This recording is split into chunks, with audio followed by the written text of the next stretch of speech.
Hi friends, నేను మీకు ఈరోజు ఏం చెప్పబోతున్నా అంటే మనిషి ఎలా ఎప్పుడు బిహేవ్ చేస్తాడనే దాని గురించి చెప్పబోతున్నా. ఆ సైకాలజీ గురించి. జనరల్గా మీరు కొందరు మనుషులను కలిసినప్పుడు వాళ్ళు బాగా జడ్జిమెంటల్ ఉంటారు. మీకు అప్పుడే తెలిసిపోతుంది, అరే వీళ్ళు బాగా జడ్జిమెంటల్ ఉన్నారు అని, కొంచెం ఇన్సెక్యూర్ ఉన్నారు అని.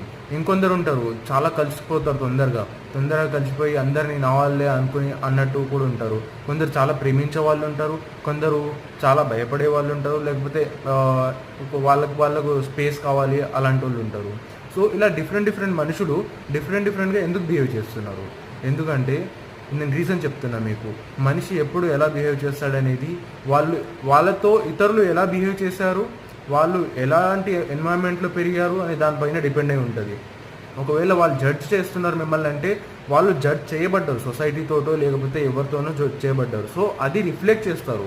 90% పీపుల్ ఇలానే బిహేవ్ చేస్తారు, 10% మెచ్యూరిటీని బట్టి ఉంటుంది.